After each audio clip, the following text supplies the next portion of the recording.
I'd like to introduce Sophia and Ralph from AIM. Thank you very much.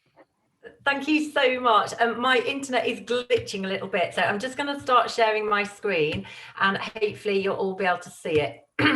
So if Dave can nod, if you can see that screen. Brilliant. Okay, great. So thank you so much. It's lovely to be back. I came to not a paddle chat, but one of the sessions that Dave ran for the British canoeing modules last year, when we were all just getting used to Zoom and things like that. So if my internet does glitch and I freeze, I'll stop and then I'll try and play catch up again. But my wonderful sidekick Ralph is here as well, and so he can always take over if need be. Gulp. So we just want to say thank you so much for having us over to Paddle Chat. I've been to several of these Paddle Chats and I've found them absolutely brilliant, really fascinating. I'm still staggered about the chap who paddled down from base camp in Everest. It was marvellous. So I hope this isn't going to be too dry tonight for people. We are here to help you. So if you've got any questions, obviously we're here to have that. And I've left some time at the end for a discussion about various things as well to do with risk assessments. So a little bit of an intro. AIM is the Activity Industry Mutual, and we are a mutual providing liability covers. And it's lovely to see so many of our members here this evening. We provide the usual covers of employers' liability, public liability, property, and then other aspects. We do professional indemnity, and shortly we're going to roll out some legal expenses cover, so watch this space. My experience is I've been at AIM for 3 years. Ralph predated me.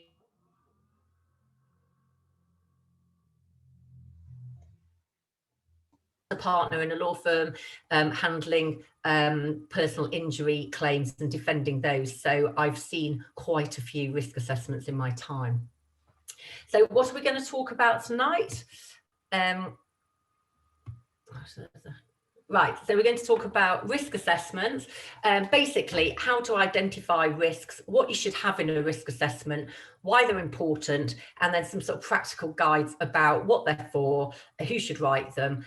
And then I'm going to hand over to Ralph towards the end to just talk about claims, because obviously they're really useful. If you've got a claim, it's one of the first things that we ask for and that the court will be looking for. So risk, what is risk? Risk is going to depend upon your perception. So you might not think it's risky whitewater rafting in a canoe down or a kayak down a very fast flowing river because you're very used to it. You're familiar with the activity and you know what you're doing. Whereas to me, that would be quite risky. My children love skiing. I love skiing. I'm quite happy to hurl myself down a black run, but I don't want to go 96 miles an hour, which my eldest did 2 years ago. So everyone's perception of risk is different. But you need a risk assessment because you have to identify the risks. And it doesn't matter if your perception of risk is different, it's what the risks inherent in the activity will be. It is useful that you're familiar with the activity because obviously you're going to have the best idea of what it involves and then you can identify those risks. So I'll come on to that in a little bit. The other thing I've put on the slide is the other factors outside your control. So you all work in the outdoors and you're on water, and you're with children, so it's a bit like don't work with children and animals. You're working with some really different moving parameters, so the risks will depend on the type of weather you've got and your environment, so you need to be thinking about those as well. So what are risk assessments used for? I'm assuming that everybody has a risk assessment. I'm hoping everybody's got a risk assessment. Oh, Dave, don't shake your head at me. That's really frightening. So risk assessments are used to identify the risks and to eliminate them or reduce them to the lowest possible level. Just because you've got a high adrenaline activity doesn't mean it has to be risky. You can have risks that can be reduced and eliminated, and you can have risks that can't. And I know that some people find it very difficult when you're talking about exciting activities and they think, oh, it's just really risky, particularly some insurers, which is how AIM was born out, because the insurance market said far too risky writing this kind of cover, and we grew the mutual because we understand the risks and understood that it was possible to carry out these activities perfectly safely. So identify the risks and eliminate or reduce them down. You have to ensure compliance with laws and with regulations. You all know that. You have to, you can use the risk assessment to demonstrate a high standard of health and safety. And you can, use them in order to assess how you're doing and also make sure that you are working and performing to the highest possible standards of health and safety law. They are also used to inspire confidence in participants and staff. And I don't know if any of your participants asked to see a copy of your risk assessment. If you're working with school groups, then I have no doubt that the school will ask to see your risk assessment. And similarly, perhaps other groups, if you're working with, say, scouts or guides or something like that, they may well want to see your risk assessment. Presumably, I'm hoping that you will share your risk assessments with your staff and anybody that's working on your behalf so that they know what those risk assessments say and that you can make sure that they know about them so that they are working towards them, they're adhering to them. And then lastly, obviously, to defend claims. The first thing I used to ask for when I got a new file in to defend a claim was, where's the risk assessment? And in fact, at AIM, I'm sure Ralph will talk about this later, but we always ask for people's risk assessments when they're a new member, because we want to make sure that the people that are joining the mutual are conforming to the proper high standards of health and safety, and that they've thought about the risks. And also we'll ask existing members for copies of their risk assessments every 4 years so that we can check that they're still operating to those procedures. I'll come on to COVID in a little bit. Can't get out of talking about COVID. There we go. So when do you need a risk assessment? I'm sure you all know this, but obviously it's much better to have a risk assessment for each specific activity rather than just a generic one. So I've put dynamic risk assessments there. You will not only have written risk assessments, but you'll be making dynamic risk assessments whenever you're out and about on the water.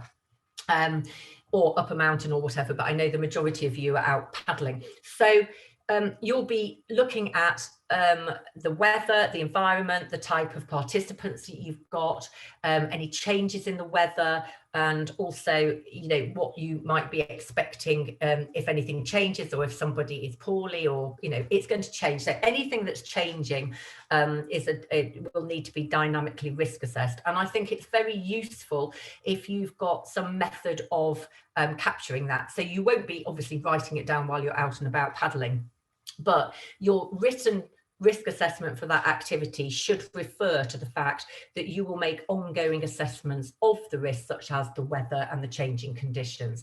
And then if need be, when you get back to base, you can always add a little bit on, or a diary note or something, just to talk about what the conditions were like at that time. I don't know if anybody captures the weather or anything like that each time that you go out on an activity. I know that in the field of coast steering, a lot of people do that. So you may be doing it or you may not. Dave's nodding at me, so that's good. So site-specific risk assessments for different locations as well, because obviously you might work at 3 or 4 locations. You might be working on the sea, which is obviously going to be very different to closed water or a river or a lake or what have you. So it's useful to have a different risk assessment for each different location, because the risks might be different. You might have the same generic risks across them, but you might have specific risks that you'll have to make sure that you've checked things at those different locations. They might be a shared location. They might be a location you don't have any control over. There might be a location that's seasonal that you might not go to every week. So obviously it's useful to have the risk assessment for each of those separate sites. I've also said at the 4th point here, risk assessments for different categories of participant. You might find that taking a group of scouts or guides out is very different to taking out a group on a stag do, and that it might be sensible to have a separate risk assessment if you are, especially if you're dealing with perhaps disabled people. So absolutely brilliant that someone who perhaps hasn't got the use of their lower body or both their lower limbs can go out and can still paddle and still really enjoy it.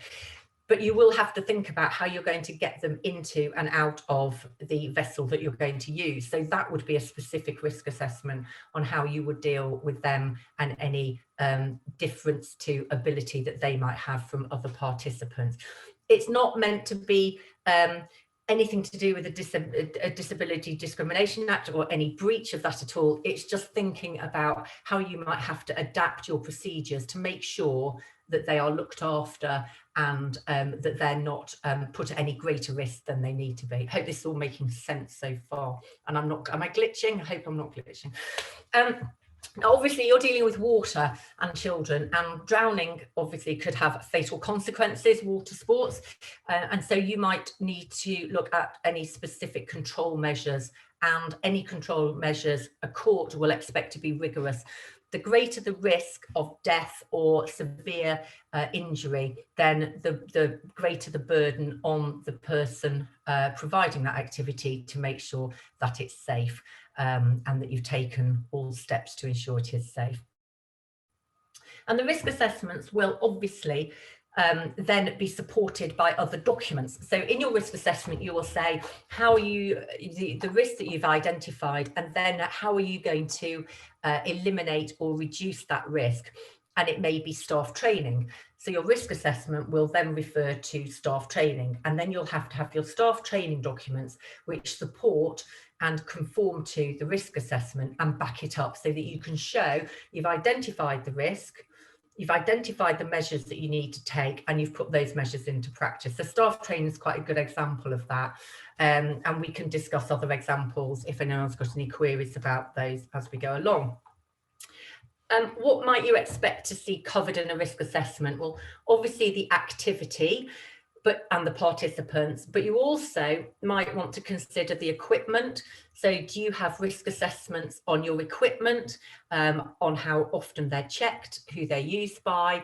Do you have a date when the manufacturer's date for an assessment, perhaps of a buoyancy aid or something? That would be quite useful to have in your risk assessment.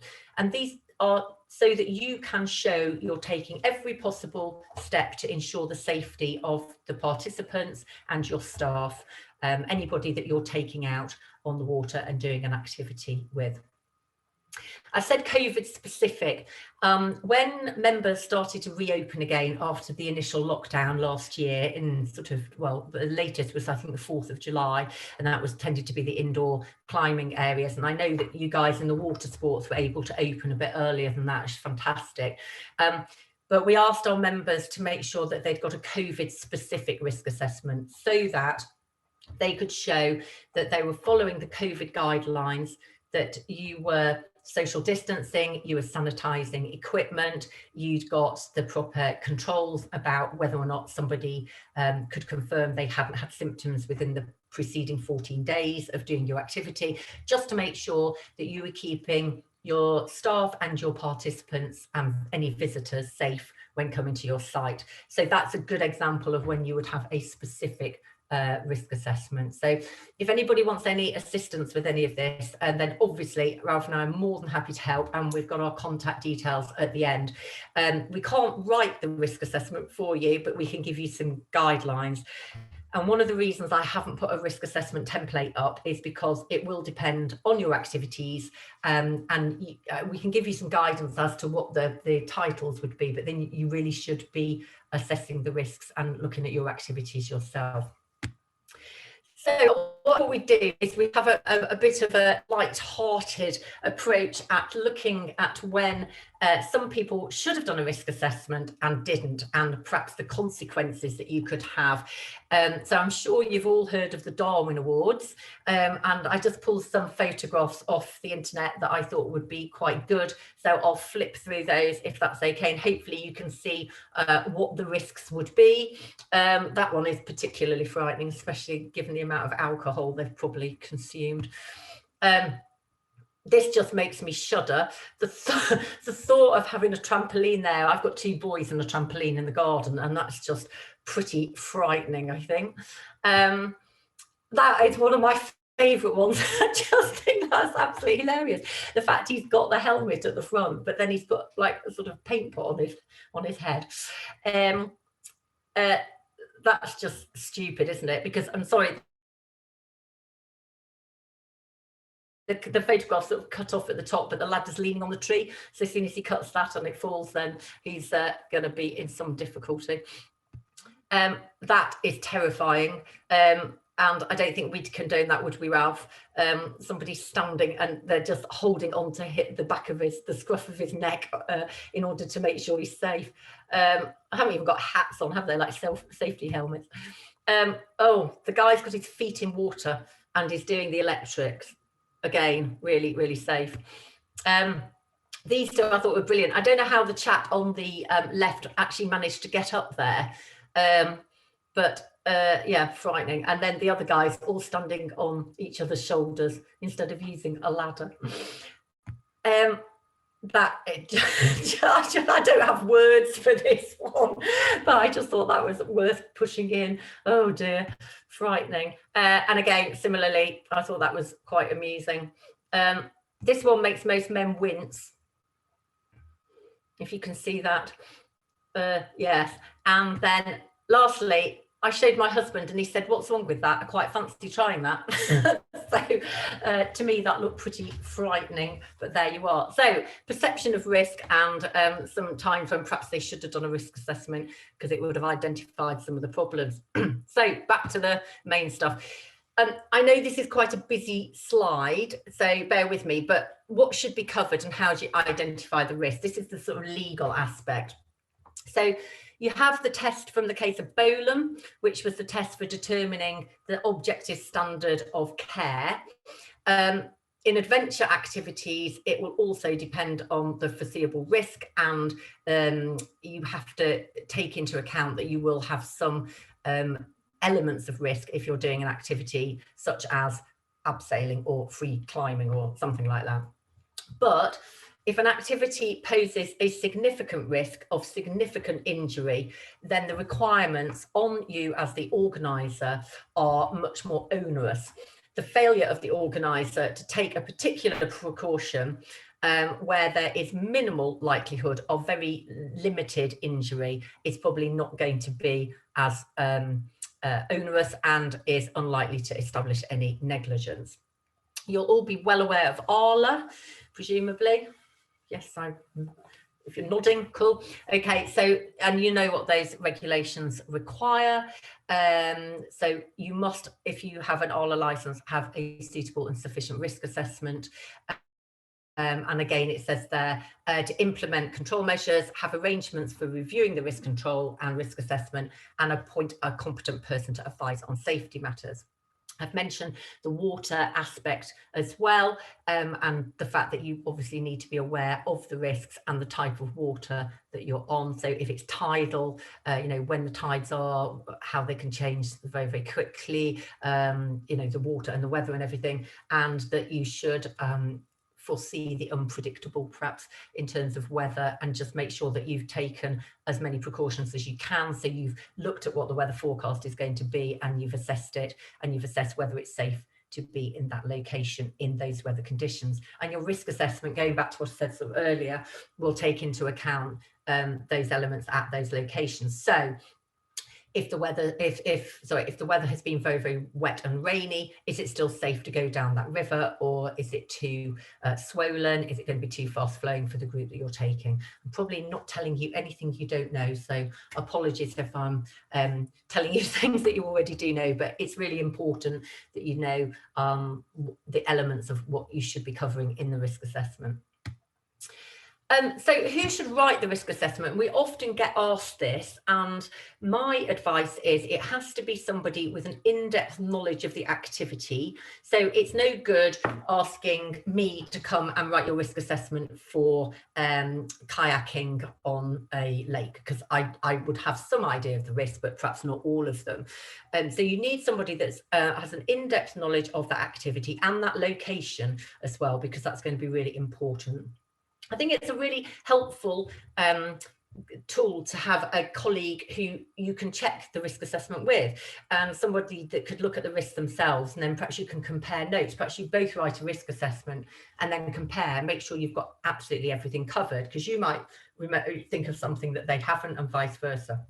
And I think the most important thing is that it's not just a tick box exercise. You have to give a lot of thought to a risk assessment, and when you're reviewing your risk assessment or carrying it out, it hasn't just to be a tick, tick, tick, tick, tick, and then date it at the bottom. You've got to go through it, and you've got to assess the risks, look at everything, and really identify what the risks are and what measures you're taking to reduce them, and regularly review them. So they should be reviewed every year, at least once a year, or if you change the activity substantially, or you change the location substantially, then you should review them and have another look at them again. How to write a risk assessment? This is the other question that we're asked. And whilst I don't have a template that I can show you here, then again, you should identify the risk for each activity, identify the participants who is likely to be doing that activity, and any specific risk assessments for them, specific categories. We've mentioned that before. Use a template because it is easier to write it from a template. So if you've got one that you've used for a previous location, then obviously you can adapt it for a new location or a new activity. And the actions required in the risk assessment are what you're going to do in order to eliminate or minimize the risk. And again, review regularly. So I'll just pass over to Ralph. That's a bit of a whistle-stop tour through risk assessments, but I will obviously be around to answer any questions later. But I'll hand over to Ralph because risk assessments are very useful, and I did say that we do need to see them and use them in order to defend claims. So I'll hand over to him now. Hi there. Right. So a quick introduction, I guess, to my role and where I've been and what I've done to get to this point. I joined AIM in 2017. I've been working in the insurance sector for about 20 years, and 11 of those have been in the outdoor and charity sector. Normally, my role is sort of heading all around the country, just visiting members and helping them out and answering questions, ensuring they've got the right cover. The last 12 months, not quite so much of that, but I'm looking forward to getting out and doing a bit more of that. I don't know, maybe in March, maybe in the summer, who knows. But Sophia asked me just to come in and provide some details of some of the claims that AIM's received from paddle sports, and then where risk assessments, and hopefully from that risk, you might identify where risk assessments might be needed if you've not thought about it before. The three main areas where we see claims coming through are participants being hit by an object. So that could be an object coming towards them that's moving itself, or a stationary object that they collide with. Next one is slips and trips when moving to and from an activity. And then the third one is falls during the activity. So first of all, being hit by an object, paddles to the face are probably the most common injury that we see, and it generally results in some kind of dental injury. Normally 2 teeth. I don't know why it's always 2, but it seems to be 2 teeth every time. In a couple of the claims that we've received, the paddle has been, I guess that it's mainly people getting too close and a paddle being swung around and just hitting into somebody. In a couple of the cases, the paddle has actually been thrown. So it's either, catch this, either by a member of staff to another member of staff, or to a participant, and they've not been concentrating, and it's hit them in the face. One of the other issues is capsizing, and either hitting heads, faces, or shoulders on submerged objects, or if they're sort of near kind of rocks that are outside, sort of above the water. And the injuries from there result are kind of fractures, strains to the shoulder, and again, every now and again, facial injuries, so teeth. And the third most common is crashing into another object. So other boats, into rocks, anything that they can crash into, they seem to have crashed into over the years. The damages in these cases generally range from about 18 to 40,000 pounds, but could be significantly higher, depending on the severity of the injury. And that's for the sort of dental injuries. And then for the kind of bumps and scrapes, they range from anything from about 10,000 pounds upwards, again depending on severity and what kind of recovery that person might make. The second one we were going to look at was just, I should say I didn't put any pictures in here because it is a bit late in the evening for those kind of pictures. And if you hadn't had dinner, and some of the pictures for people with facial injuries, it's going to put you off. So the second part is slips and trips kind of around the activity. And we've had a number of claims from participants who are getting on or getting off kayaks or SUPs, or just kind of walking around if they're up on the beach somewhere, or on a pontoon, and then they slip and hurt themselves. Slippery rocks, submerged obstacles, resulting in grazes, head injuries, broken bones. Ankles are quite common injuries, and damages for these kind of cases start at around 10,000 pounds. Again, it just increases as the severity increases, and if there are any lasting injuries. And the third section I've looked at is falls during the activity. Now, the vast majority of those claims that come from falls in the activity come from SUP sessions, and the most common injury is a broken or fractured ankle. I was surprised actually, our kind of damages for the settled claims we have range from 30,000 to 97,000 for broken ankles, but could be higher again.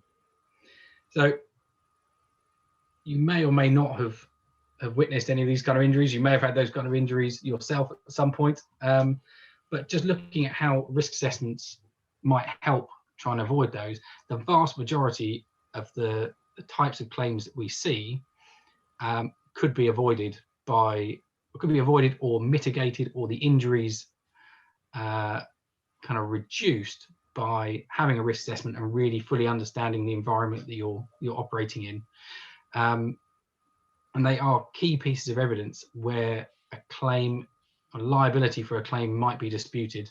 And if it goes to court, I think Sophia said that the courts, so the claimant solicitors, your solicitors or our solicitors, would be looking to rely on those. And if they're, if the risk is water, chance of drowning, and then your mitigation is life jackets, that's just simply not going to be enough. So it really needs to sort of drill down into greater detail. And then once you've written those risk assessments, making sure that your instructors are aware of what those risk assessments say. And I think it's also important that they feel empowered to challenge what it says, because they may be out there every day, and they may identify new risks, or they may think that it just simply doesn't go far enough, and you should encourage them to come and tell you if they need to be updated. Locations change through the seasons, and your risk assessment might have been written on a nice warm sunny day, but it's ensuring your risk assessments would cover off all types of weather conditions that you would operate in. I think that's kind of just a very high level of what claims, the type of claims that might come out of it, the kind of things that you should be thinking about when it comes to writing a risk assessment and what you're trying to avoid. There's all manner of things that could go wrong, but if you've got any specific questions or any concerns, either Sophia and I would be happy to sort of talk through those with you. I don't necessarily have anything else to say about those claims. I don't know, Sophia, do you have anything else? Just to say that they are, can you hear me? Yeah. So just to say that obviously, as Ralph said, it's the first thing that we would look for.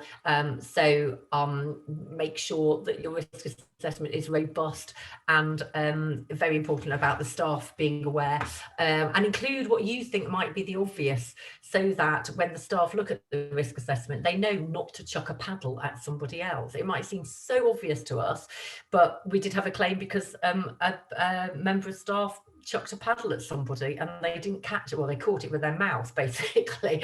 So, and you know, if it had been in the risk assessment, whilst it might seem obvious, they would know not to do it because there is a risk of injury. So that's why I put include the obvious, so staff are aware. I'll just go on to the last slide, if that's okay, and we'll move away from the claims. And move on to questions to us and from us. So I just thought it was useful so people could have a think about what issues you faced regarding risk assessments. Is that how to write it? Is it who should see it? Is it how often you should do it? Is it what needs to be in it? Also, how often do you review your risk assessments? I've given you some information about 10 minutes ago about when I thought you should be reviewing it and looking at your risk assessments. And also, who does that? And if it's just you, have you considered sharing the task so that you can train up other staff, not just so that they're aware of what's in the risk assessment, but so they can write them as well? Because I'm sure that you're very much into not succession planning, but you know, bringing people up through this sector and making sure that you keep the high standards throughout. So it's just some things that I thought would be useful to throw out. I'm happy to send the slides to Dave, if you wanted to send the slides out, because it's got our contact details just at the end there. But I will stop screen sharing and then I'll be able to see everybody, and then we can have some questions if there's questions. If that's all right. We've got a couple of questions that have come in.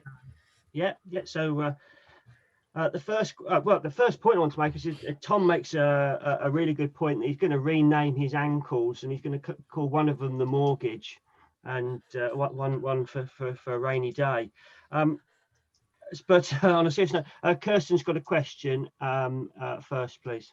Hello, Kirsten. Oh, sorry, I didn't know how to read it out. Sorry. Oh, yes, read it out. Do you want us to read it for you, Kirsten, or can you manage? No, yeah, I'll do it. Sorry, I was miles away, if I'm being honest. My question was basically, I did law many years ago, only at A-level, and I remembered that 3 years was some kind of magic number for the time for a claim, and the principle of delay defeats equity. Is that a good assumption? They were saying the longer you leave it, you've got less of a claim. I mean, in terms of if there is an incident, you know, obviously you keep your accident book and all that sort of thing. How long should we be looking at down the line to keep records and to defend a claim? Sure. Really good question. Thanks, Kirsten.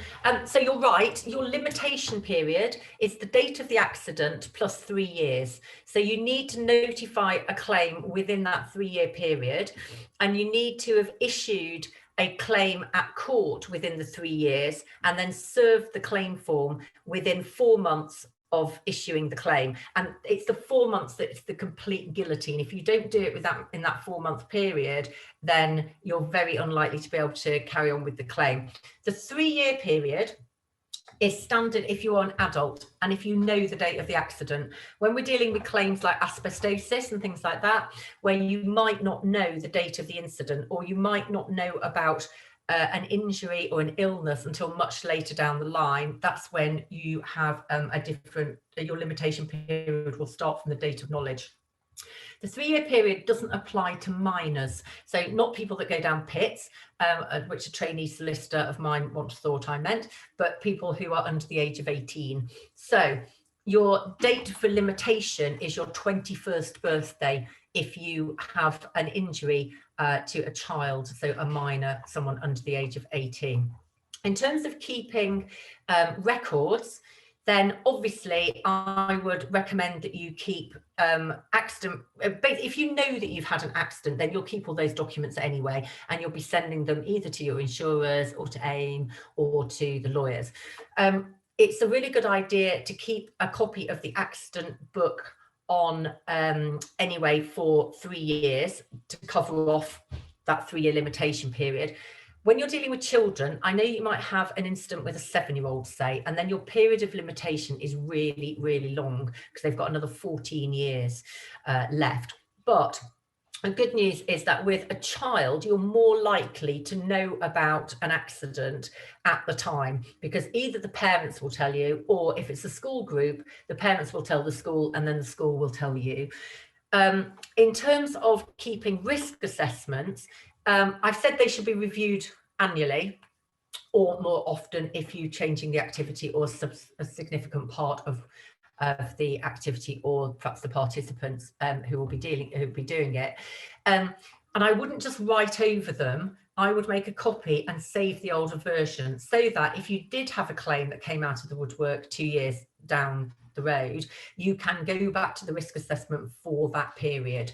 It's much better to do that rather than to say, oh, this is our risk assessment in 2020. It was the same in 2018, but you don't have any evidence to show that. It's much better to actually keep the 2018 one and make a new one, because we can all save things digitally, electronically now. So it's not as difficult as when we had to have a big sort of lever arch file. Kirsten, have I answered your question properly? Yeah, that's fine. Smashing. Yeah. Yeah. Is that okay? Cool. Okay, lovely, Sophia. I've got a couple of questions that have come in. A couple of people who asked about the your PowerPoint presentation. And what I'll say to everybody is, if you either Facebook message us or you drop us an email, and I was going to say we'll send it out to you, but I'm sure Sarah will send it out to you. If you wait for me to do it, it's never going to happen. And somebody else has asked about the recording. Yes, these are recorded and they are put on our website. And if you go on our website, you go to the library, videos and photos, you'll find, I think there's 20 or 30 now of these paddle chats, different subject areas, and it will be there. So if you want to recap, it's there.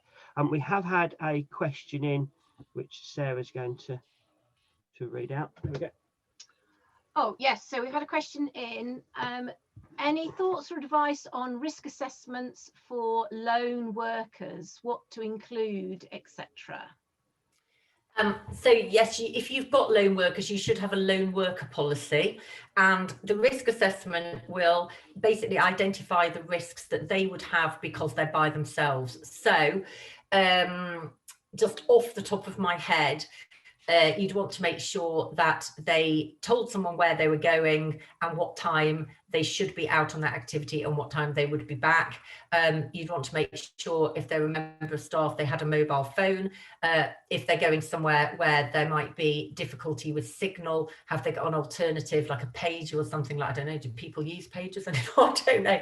But you just need to think about the risks that they would have without somebody else being there. And it will depend on the type of activity. I know lone workers for offices, so if we have people who are going to, especially at the moment, they're going to be in the office by themselves because our offices are closed, but people have to go in to do the post. So we would have a lone worker policy to make sure that they can sanitize their hands and everything, make sure that they know how to turn the alarm off and, you know, that kind of thing. So hopefully, I don't know who asked the question, but hopefully that will help. I don't know, Ralph, have you got anything you'd add on the lone worker aspect? I think you're on mute as well. You're yeah. I did. I do a lot of lone working, and I just remember from a previous job, I was advised, and it was part of the policy, to never park my car pointing towards a dead end, in case I needed to make a swift exit from the visit, because I used to also deal with claims and give people bad news about claims, and the guy that wrote the policy had been chased off the site by somebody with a knife, so he wrote the policy to say you should never park your car facing into a dead end. Probably not a huge problem for most of you guys, but it's that, I guess it's that kind of thing. If you imagine two people going off to do a job, and if one person's injured, you've always got another person. It's just trying to, how do you replace that second person if something goes wrong for the person working on their own. I guess each each role would First be aid kits as own well, I risks. suppose. Sorry. Sorry, I'm so sorry. I didn't mean to interrupt. Just thinking first aid kit. You know, make sure they've got their own sort of mini first aid kit and things like that. Yeah. Sorry, Ralph. Didn't mean to. Sorry. Yeah, I think it's just about just looking at what their role entails, what are the risks, and if something goes wrong and they're unable to get back home or wherever they've started from, how are they going to contact somebody, or how are they going to get out of the potential situations they might get themselves into? But if you're an employer, it's your duty to make sure that you've done a lone worker risk assessment and that you have a lone worker policy. So if you've got anybody that is going off lone working for you, then do make sure that you've got one. Thank you for that. Cool. I'm going to revisit my lone working policy tomorrow and put some running shoes on and bits and pieces into my risk assessment for that. So thank you for that. Tom's got a really interesting question about international risk assessments. So this is one to test the pair of you. Thank you. Tom, do you want to ask your question? Is it like international rescue? No, sorry, no. Oh, I'd be quite good at that. Tom, fire away.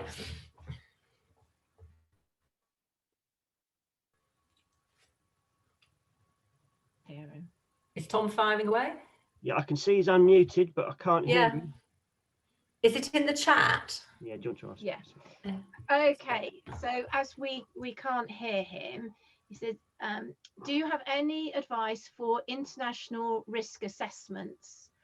Writing risk assessments in a country where I don't know the local language meant my risk assessments had to be translated by another. It's possible that there may have been a mistranslation, which I would be unable to verify. Does my responsibility stop at the initial risk assessment, where I may have used very specific terminology, or am I responsible for how that risk assessment is then taken forwards? Good question. Right. Okay. First of all, your risk assessment should adhere to any local regulations as well as identifying the risk in the activity. And the risks might be more difficult to eliminate or reduce depending on where you are and the nature of the country. It's your obligation to write the risk assessment. And so I would think logically, it's your obligation to make sure that the translation of it is the same as the one that you've written, basically. So it would be interpreted the same. I do appreciate that if you're, say, in France, it's going to be far easier to find somebody that's bilingual that can speak both languages and can write it down and can check it with you.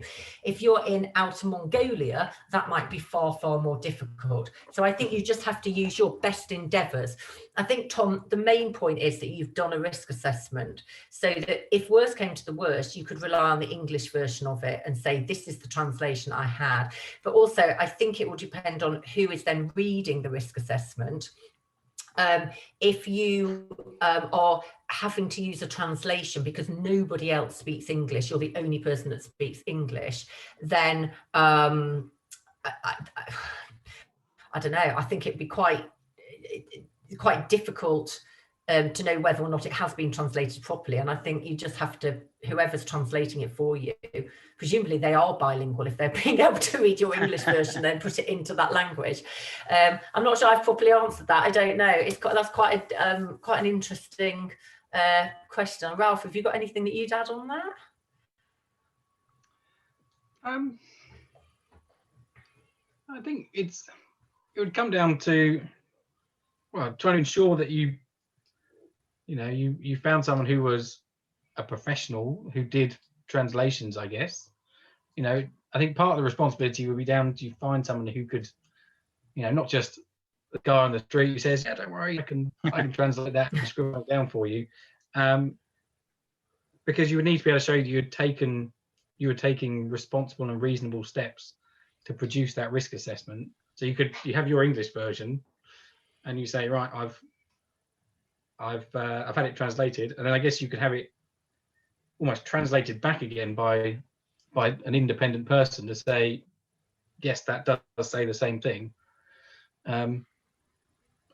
Much more than that, apart from learning the language and doing it yourself, I'm not sure there is a lot you could be asked to do.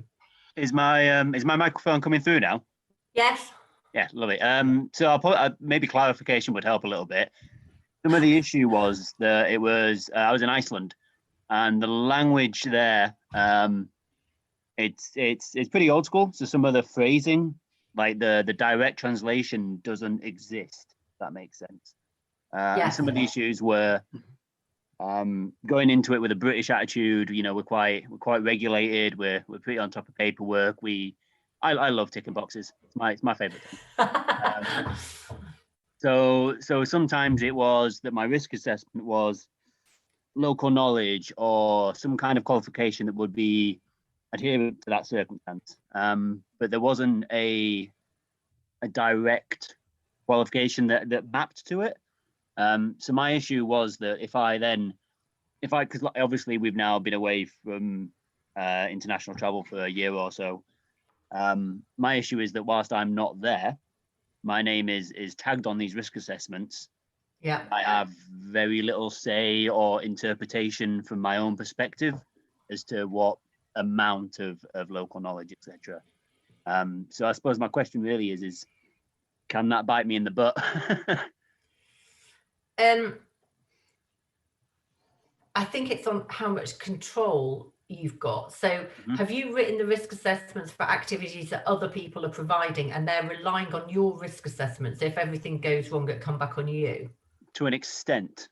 Right. It is a larger company, so there is broad speaking risk assessments, but the ones that were present when I arrived were quite generic. Like they'd work to a general guidance, but they weren't specific enough to the circumstances that we were walking into. Icelandic winter can be pretty brutal. So I wanted a little bit more clarification and specification on what exactly we expected from our staff. Yeah. I think at the moment, Tom, for peace of mind, I wonder if, you could have a call or a Zoom call or something with people who were there and just take them through the essentials that you would need to see in the specific risk assessments and ensure that those are included. I think that's what I would do. I mean, it's important that you've got the risk assessment. That's the first thing, and it identifies the risk, but you will have to rely on local knowledge. I think with all look at something, I saw the chat pop up, rely on a local agent or activity provider, or somebody that knows the activity well locally. Because you might not be aware of, you mentioned the Icelandic winters, you might not know what they're like firsthand, and actually somebody else who lives there would be able to do that. So you're going to have to work in conjunction to make sure that you've thought of all the risks, but you might need their input on those and also how to eliminate or minimize them. Yeah, some of the circumstances like avalanche risk. And the Icelandic attitude to it, they've got a really, really good attitude for logging previous avalanches. So we had some hard facts and some hard data to work with, but a large portion of it was just people who've lived in the valley, for 6 generations, and they kind of knew those things. I think a conversation with them more directly might alleviate. That's interesting question. So Sophia, a question for me now. So if we're employing somebody in this country to work for us and English is their second language, where they may be able to speak English but not read English, is there a requirement for us to get that translated, or is the requirement just for us to ensure that they understand the risk assessment? The very basic is that they understand it if you're asking them to work to it. So if they've got to work to it, then they need to understand it. It might be sufficient to take them through it. And if they understand spoken rather than the actual written, then I would talk them through it, do it like that. If you want to do belt and braces, I'd get it translated so that they can understand it in their native language, and you can ensure that there is a very good understanding then. But I suppose on the flip side, you'd have to make sure you got somebody to translate it who would translate it in the spirit of the actual meaning of the risk assessment, rather than perhaps just verbatim where it might come out as something different in that language. Yeah. Lovely, thank you for that. Giles has got a question, which is another interesting question. Do you want to unmute yourself, Giles, and ask a question? I'll do my best. There we go. Hello. Hello. So I lead an organisation which is operated entirely on a voluntary basis. So we're not an employer and we have no employees. I'm just interested to know if there's any significant difference in the application of the law and the responsibilities of individuals in that organisation between someone acting as an employer and someone acting entirely on a voluntary basis. Thank you. I'm going to bounce this to Ralph, because Ralph's experience from his previous life will probably be better placed to answer this. I think I know what the answer is, Giles, but I think, Ralph, if you don't mind, is that okay? Because you know all about the voluntary sector. Yeah. Cool. So before I was with AIM, I spent about 9 years working in-house for the Scouts, handling all their insurances for their headquarters, for their activity centres, their kind of global liability policy, helping them with their sort of risk management and claims and the whole lot.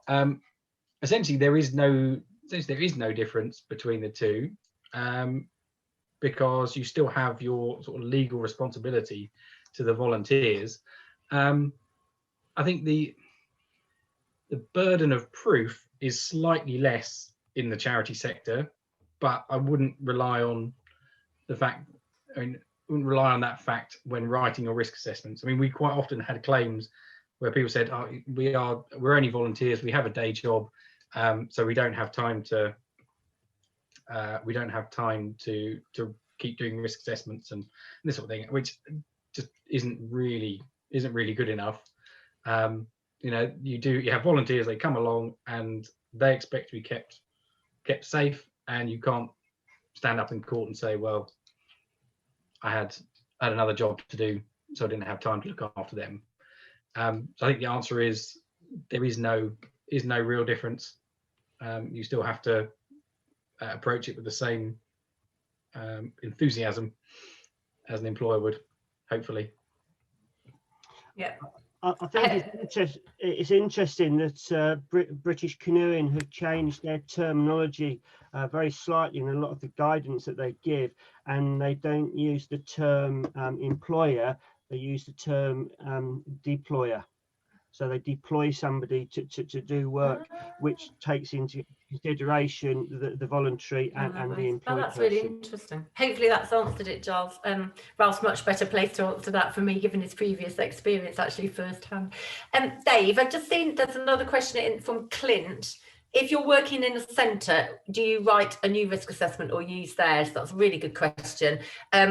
Use theirs if you're working to their risk assessments and their standard operating procedures. However, if the centre has taken you on because you are the only person skilled in water sports, then you will need to write a risk assessment for that water sports. I think if you're employed by a centre, then they should have the risk assessment. But if you're doing an activity that they've perhaps subcontracted you to do, particularly if they don't have a risk assessment, then you'll need to do one. But I would look at theirs carefully anyway, just in case you're more expert in that water sports than they are, just to make sure that it covers everything, and then you're covered because you'll be working to it. So you've got to be comfortable and happy with it.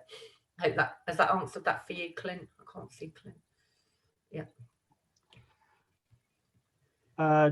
Paul's just got a quick question that he wants to clarify something, I think. Yeah, hi. Thanks, Dave. Sophie, just relating to my point around working abroad and international risk assessments with local suppliers. When I'm setting up a trip for the first time, I'm talking about walking trips now with sort of charity challenge events abroad.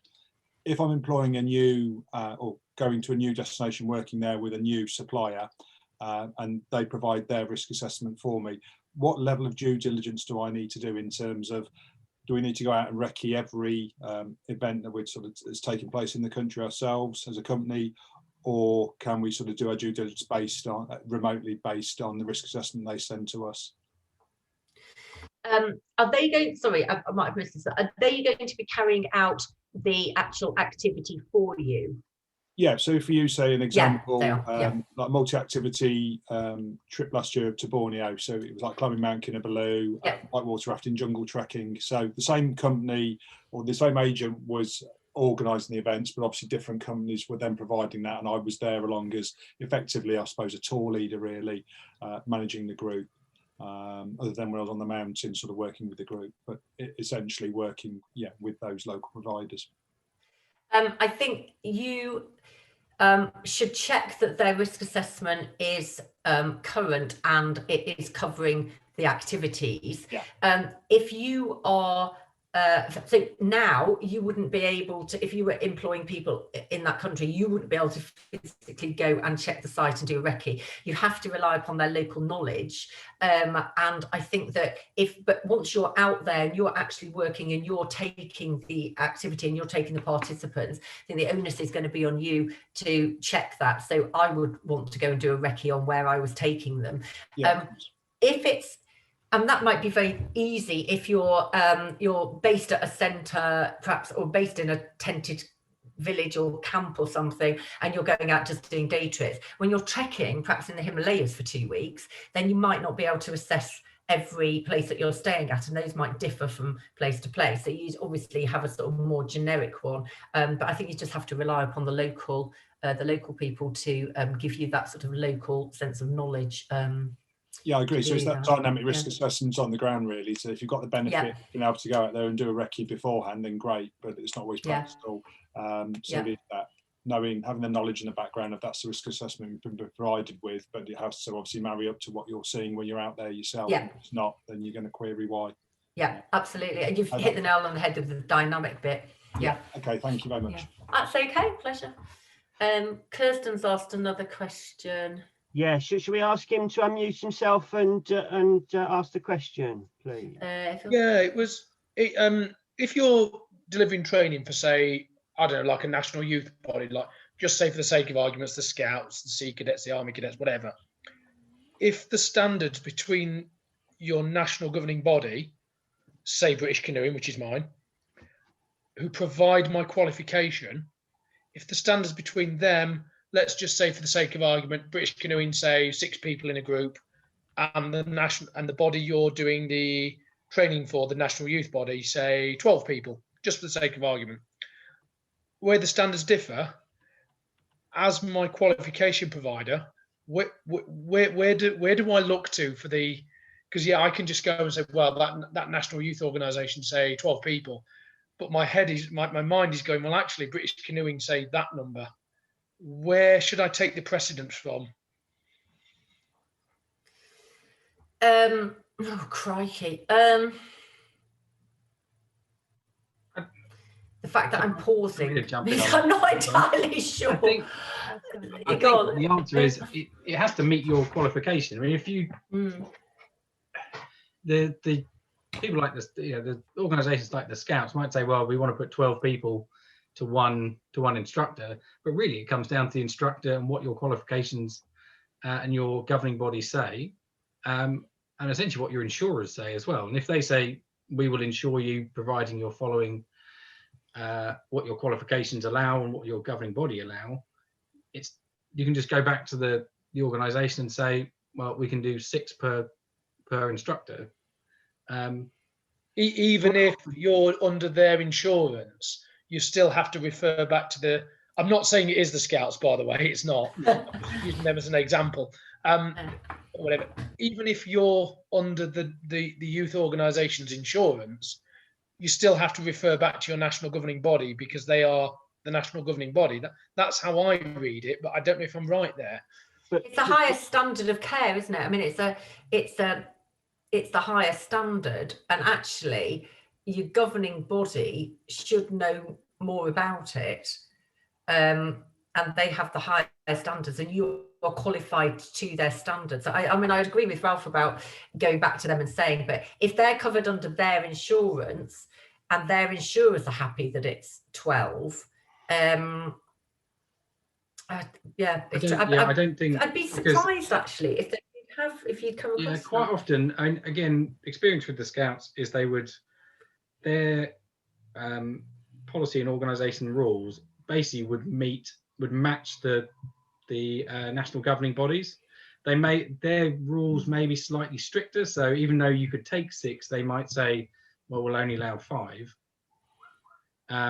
So I think from the experience with some of the voluntary sector, they generally, rather than having to write their own policy, they will say you should follow the national governing body recommendation for the activity you're doing.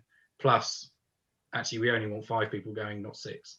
Can I just jump in? That it was my understanding that BC won't actually tell you the number. It is just guidance, and if you ever sort of push them on it, they'll just say, well, that's our guidance, and it will determine, your risk assessment will determine the size of the group that you can take.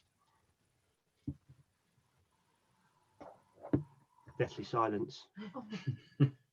I have heard that myself. Yeah, that it's.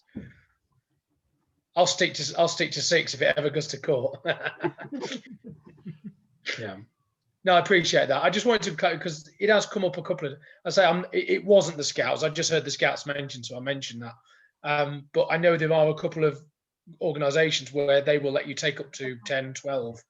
And to me, there just seems. I always say no. I'm going to stick with British Canoeing because they're the NGB.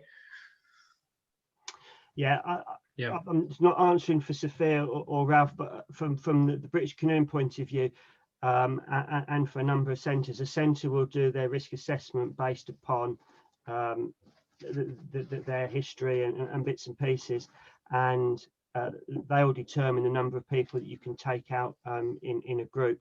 I can see James has unmuted himself. If you done that on purpose, James, if you want to. I've got here, just so happens. Here's what I prepared earlier. Sorry, I bounced out and bounced back again, so I'm really sorry. I just missed that last few minutes. Sorry.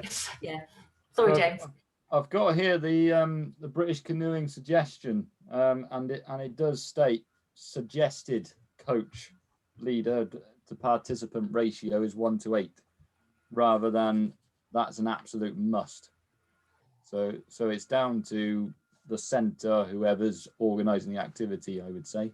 That would be my interpretation of it. Right. I mean, with the COVID stuff, we were asked this an awful lot, weren't we, Ralph, about, groups and things like that. And it was 5 plus the instructor, because that was just 6 when we were allowed to do that. And even though some of the NGBs were higher ratios, non-COVID, and some of the NGBs did seek authorization from the government to extend the ratio so that they had more than 5. So yeah, thanks for that, James. That's really helpful. Yeah, thank you, James. Yeah. I feel so much better now that I wasn't wrong, which I'm normally am. A really good question here for Mark. I'm going to quickly ask a question. How's Brexit going to change things? In terms of covers, or in terms of risk assessment? Risk assessments and everything like that, because we pre this, didn't we have European standards and bits and pieces? What we will do, what I have been told, is that we will use the standards that work for us. So I would anticipate we'll still keep the same standards. Our employment law will still be the same. The employees' 6-pack regulations, so like working at height, provision of work and equipment regulations, and all those regulations will stay the same. We'll still, yes, thank you, Simon, we'll still have BS 8848. I don't think much will change. Really, and we're very lucky that we've got a very good legal system with some really good clearly set out regulations and standards, so I don't see it changing much. I think things will change in terms of whether or not AIM members can do certain activities abroad. That might change, but at the moment no one could go abroad, so we're not having to face that quite yet. I don't know, Ralph, have you got any thoughts on that? Whether anything will, no? I can't. I suppose provision of equipment, we might have a few problems getting equipment through, but I don't know. Does anybody think we will have real issues with Brexit on this? I mean, not a general issues with Brexit. I'm not sure. What I will say though is, if there's anybody on the Zoom tonight that isn't aware of British Standard 8848, I would suggest that you attend one of our guide modules, trip planning, because we could take you through that. Is there anybody here that doesn't know why it's 8848? Why it's called? I know. You know, yeah. Ralph, do you know? Yeah, it's the height of Everest, isn't it? Yeah. Yeah. Which is really cool. Okay. I didn't know until 3 years ago, mind, but yeah. Okay, so Clint's asked a question. He doesn't think British canoeing qualifications are valid in France. I'm not getting political, but I don't think they recognise many of our qualifications or anything about us anyway, really, do they? No. So, Clint, I've no idea. Sorry on that. I'd have to defer to Dave. I think that if it's not valid, then it's a case of why would it even come up? Because it's not that we aren't valid in the rest of Europe. Sorry. Yeah, I think that's. I think there's a lot that's happening, or is going to be happening post sort of Brexit, and over the next 6 months, it's going to change the way we work when we go abroad, when we're allowed to go abroad again. So I don't think we're going to have to worry about that till next year anyway, or maybe the year after. Yeah. There we go. I know that there are some issues around climbing qualifications. If you take a group of people climbing in France, you can get in quite a lot of trouble if you get caught, simply because the sort of British climbing qualifications aren't recognised, and the local guides don't like the UK guides coming over and using their rock faces, and have a tendency of calling the police. And if something were to go wrong and there was a police investigation in France, potentially your qualifications wouldn't be valid, and you could potentially find yourself in some difficulty. I don't know how that works with canoeing or any of the others, but just experience of climbing, I know that is a big issue. And the recommendation is you essentially employ a local guide who has the qualifications that are recognised to sort of take you where you want to go. Yeah, I'm just gonna pipe up on that one. The way the French tend to look at it is, if you're guiding French citizens under an English qualification, then they'll phone the gendarmeries and you'll get in trouble. If you're guiding British citizens under British qualifications, that's not such an issue, as far as I'm aware, and from the experiences I've had in France anyway. Yeah. I know that there were issues with skiing and the ski instructors, because that happened a few years ago, didn't it, where you had to be French qualified. You couldn't take over any British qualifications. So all I'm going to say now is thank you very much, Sophia. Thank you very much, Ralph. Really good chat, some great questions. Thank you very much. This was a With Dave production.